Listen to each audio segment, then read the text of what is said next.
Alors Fabrice, tu es nouveau membre de la confrérie Saint-Étienne. On t'a senti très ému tout à l'heure quand tu as prononcé ton discours.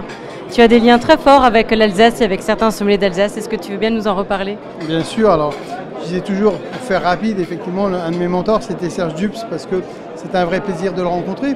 Mais j'ai eu Martin Schreiber, le propriétaire du Beau Site à Ottrott.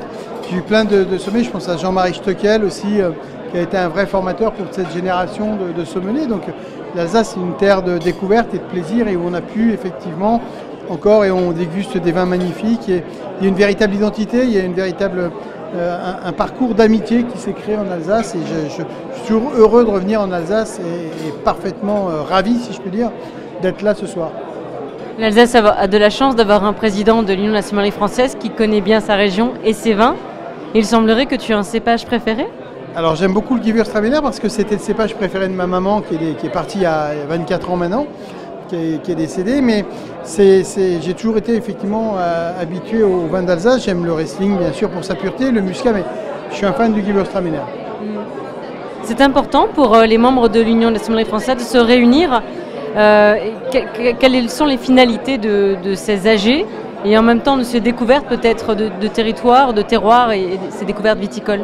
C'est primordial, d'abord parce que toutes les régions françaises où on fait du vin, et pas forcément où on fait du vin, ont des sommeliers de talent.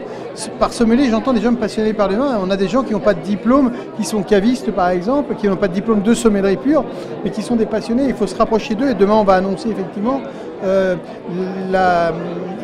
une attention particulière auprès des œnologues qu'on a fait déjà, une attention particulière aussi auprès des cavistes, parce que je pense qu'on a beaucoup de sommeliers qui deviennent cavistes, et inversement d'ailleurs, des gens qui sont passionnés par le vin et en qui on peut faire vraiment découvrir des choses très intéressantes. Donc je suis persuadé que vraiment il y a quelque chose de très intéressant à faire à ce niveau-là.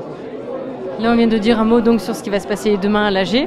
Oui. Est-ce qu'on peut encore avoir deux, trois grandes lignes Alors on est en train de mettre en place dans la commission de l'équipe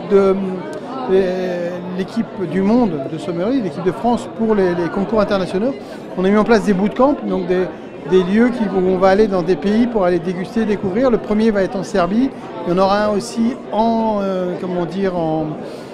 Portugal.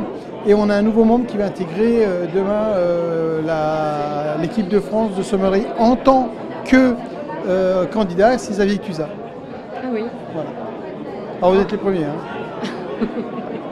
Enfin, un petit mot sur la sommellerie en général. Est-ce qu'elle se porte bien en France? Alors je pense que vous savez, on dit toujours quand telle chose s'enrhume, les autres tous, la sommellerie est comme tout le monde, c'est pas simple. Il y a naturellement des problèmes pour trouver du personnel, comme partout. Il y a quelques problèmes quelquefois dans les formations. On a la chance d'avoir une multitude d'écoles, une myriade d'études qui sont superbes et qui sont vraiment des formateurs exceptionnels. La sommellerie française a besoin aussi de se poser les bonnes questions et on essaye de le faire. C'est-à-dire qu'il faut qu'elle change, qu'elle évolue, qu'elle grandisse et aussi qu'elle s'ouvre, comme je disais, avec des cavistes, avec des œnologues. On le voit aussi, on a une progression très importante puisqu'on a à peu près plus de 10% de membres en plus cette année. Oui. Donc on va avoir à peu près 1450 membres cette année. L'idée dans mon programme, c'était d'être à 1800 en 2016. Et donc je pense qu'il y aura effectivement encore un travail de fond à faire. Mais la sommellerie se porte bien, c'est un métier fabuleux qui est très reconnu. Il faut simplement aussi le démocratiser un petit peu plus et peut-être être un tout petit peu moins de temps en temps nombriliste et s'ouvrir un peu aux autres. Et le rôle de l'Union, est-ce que l'association peut intervenir ou peut contribuer? Bien sûr, alors le rôle de l'Union il est simple, c'est protéger, défendre un métier et surtout fédérer la jeunesse, cette jeunesse qui est exceptionnelle, qui nous booste, qui nous oblige à être meilleurs. Eh bien il faut qu'on aille la chercher et il faut qu'on accepte aussi qu'elle soit différente de ce qu'on était nous. Ce qu'on était nous en tant que sommelier quand on était plus jeunes. Les choses ont changé, les codes vestimentaires, les codes de dégustation, tout change, il faut s'adapter. Il faut accepter que cette jeunesse prenne le pouvoir aussi de temps en temps. Et donc, dans une nouveauté qui va avoir lieu en cette année, donc, on va créer un Young Somm Festival. C'est-à-dire qu'on a les jeunes sommeliers de la commission jeunesse vont prendre le pouvoir pendant 2 jours. Et c'est eux qui vont créer leur festival avec de la musique, des dégustations, si ça et l'autre. Et la première aura lieu au domaine du Maneuf, donc dans le Languedoc-Roussillon, chez un de nos partenaires, chez Advini.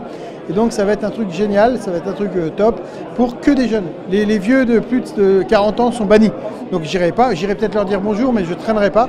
L'idée c'est que ces jeunes sommeliers s'approprient et fédèrent entre eux ce que nous on aimait faire, ce que c'est appelé la fraîche cheminoterie à une époque ou autre, c'est d'être des passionnés et gourmands de partager des expériences dans toutes les régions de France. Merci beaucoup. Beau programme.